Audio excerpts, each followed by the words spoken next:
Again thanks to P V R app. P V R passport ഉപയോഗിച്ച് പറന്നുപോ എന്നുള്ള cinema ticket book ചെയ്തപ്പോൾ എനിക്ക് മൊത്തം ചിലവായത് 123 രൂപയാണ്. So P V R passport ഇതുപോലെ വീക്ക് ഡേയ്സിൽ പണം കാണാൻ നല്ലൊരു ഓപ്ഷനാണ്.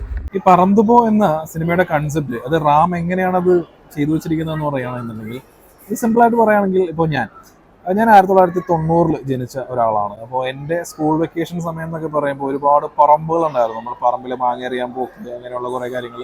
കുളം ഉണ്ടായിരുന്നു, നീന്താൻ പോകല് കൂട്ടുകാരുടെ കൂടെ. അപ്പം അങ്ങനെ ഒരുപാട് വെക്കേഷൻ സമയമെല്ലാം നല്ല രീതിയിൽ എൻജോയ് ചെയ്ത് അങ്ങനെയുള്ളൊരു കുട്ടിക്കാലമായിരുന്നു എനിക്കുണ്ടായിരുന്നത്. പക്ഷെ ഇപ്പോഴത്തെ കുട്ടികൾക്ക് ഇപ്പോൾ ഒരു ഫ്ലാറ്റ്, അതായത് ഒരു അപ്പാർട്ട്മെന്റിലൊക്കെ ജീവിക്കുന്ന ഒരു കുട്ടികൾക്ക് ചിലപ്പോൾ അതുപോലെ ഇങ്ങനെ നമ്മൾ കളിച്ച പോലെ കുളത്തിൽ നീന്താൻ പോവുക, അല്ലെങ്കിൽ ഈ പറയുന്ന മാവിലെ കല്ലെറിയാൻ പോവുക, അപ്പം അങ്ങനെയുള്ള കാര്യങ്ങളൊന്നും കിട്ടിയിട്ടുണ്ടാവില്ല. അപ്പോൾ ഈ റാം എന്നുള്ളൊരു ഒരു ഡയറക്ടർ, അപ്പം ഡയറക്ടർ പുള്ളിയുടെ ഇപ്പം എൻ്റെ 1990 ജനിച്ച എനിക്ക് ഇത്രയൊക്കെ ഉണ്ടെങ്കിൽ പുള്ളി ജനിച്ച ആ സമയം ആ ഒരു കാര്യം എന്നൊക്കെ പറയുമ്പോൾ പുള്ളി അതിൽ കൂടുതലൊക്കെ കാര്യം ഒരു നമ്മുടെ നേച്ചറിൻ്റെ അടുത്ത്, അതായത് നേച്ചറിനോട് പിണങ്ങി ഉള്ള ഒരു കുട്ടിക്കാലം എന്നുള്ളത് പുള്ളി നല്ല രീതിയിൽ അനുഭവിച്ചിട്ടുണ്ടാവും. അപ്പോൾ ഇപ്പോഴത്തെ ഈ ജനറേഷൻ എന്ന് പറയുമ്പോൾ നമ്മളുടെ ലൈഫ് സ്റ്റൈൽ തന്നെ മാറി. ഇപ്പോൾ എറണാകുളത്തെ കാര്യമാണെന്നുണ്ടെങ്കിൽ, ഞാൻ എറണാകുളത്തായിരുന്നു എൻ്റെ സ്ഥലം. അപ്പോൾ എറണാകുളത്തെ കാര്യത്തിനാണെങ്കിൽ ഞാൻ ഓടി നടന്ന ആ പറഞ്ഞ പറമ്പുകളിലെല്ലാം ഇപ്പോൾ ഒരുപാട് അപ്പാർട്ട്മെന്റ്സ് ആണ്. ഈ അപ്പാർട്ട്മെന്റിൽ ജീവിക്കുന്ന ആളുകളുണ്ട്, അവിടെയുള്ള കുട്ടികളുണ്ട്.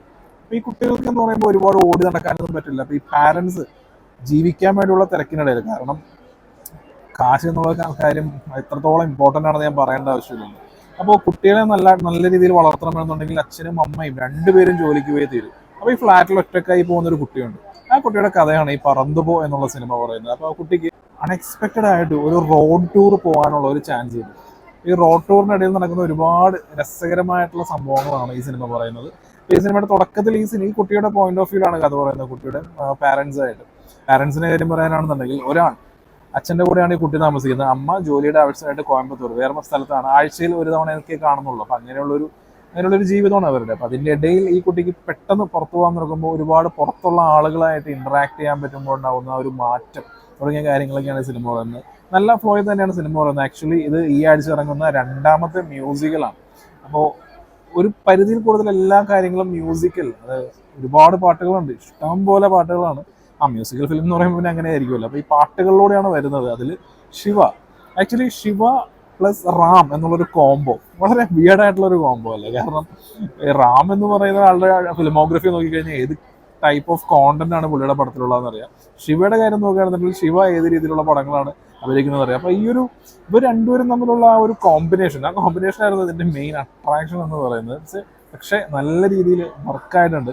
ശിവ തന്നെയാണ് ഈ പടത്തിന്റെ പ്രധാന പ്ലസ് പോയിന്റ്. ഗ്രേസ് ആന്റണിയും നല്ല പെർഫോമൻസ് ആയിരുന്നു. ശിവയുടെ ആ ഒരു, എനിക്ക് തോന്നുന്നു ശിവയുടെ ഇതുവരെയുള്ള കരിയറിലെ ഏറ്റവും നല്ല ആക്ടിങ് ആയിട്ടുള്ള പുള്ളിയിൽ ഒരു നല്ല നടനുണ്ട് എന്ന് നമുക്ക് ഈ സിനിമ കാണുമ്പോൾ മനസ്സിലാവും. പിന്നെ മെയിൻ ക്യാരക്ടറായിട്ട് വരുന്ന ആ ഈ കുട്ടിയുടെ, അതായത് ഒരു പരിധി കഴിയുമ്പോൾ ഈ കുട്ടി കാണിക്കുന്ന ആ വികൃതി തന്നെ ഇങ്ങനെ കണ്ടിന്യൂസ് ആയിട്ട് റിപ്പീറ്റഡ് ആയിട്ട് വരുന്നുണ്ട്. റിപ്പീറ്റഡ് ആയിട്ട് വരുമ്പോൾ സെക്കൻഡ് ഹാഫിലാണ് പിന്നെ ക്ലൈമാക്സ് എന്ന് പറയുന്ന ഒരു ലോങ് ആയിട്ടുള്ള ഒരു സ്ട്രെച്ച്.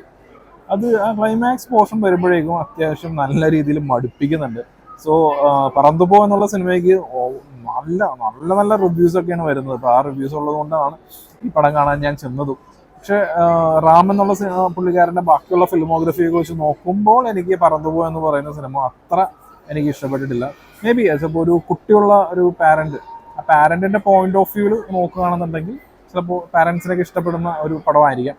അപ്പോൾ ആ ഒരു സ്റ്റേജിലേക്ക് എൻ്റെ ലൈഫ് എത്തിയിട്ടില്ല. അതുകൊണ്ട് ചിലപ്പോൾ ആ ഒരു കുറവായിട്ടും കാണാം. സിനിമ കണ്ടവരെല്ലാം ഒരുപാട് നല്ല അഭിപ്രായം പറഞ്ഞവരുണ്ട്. പക്ഷെ എനിക്കിതൊരു അത്ര രീതിയിലൊന്നും വർക്കായിട്ടില്ല. ഒന്നാമത് മ്യൂസിക്കൽ സിനിമകൾ എനിക്ക് പേഴ്സണലി വലിയ താല്പര്യമില്ലാത്തതാണ്. ഈ ആഴ്ച കണ്ട മെട്രോ ഇന്ദിനോ എന്നുള്ള പടവും പിന്നെ ഇപ്പോൾ പറന്നുപോ രണ്ടും മ്യൂസിക്കലാണ്.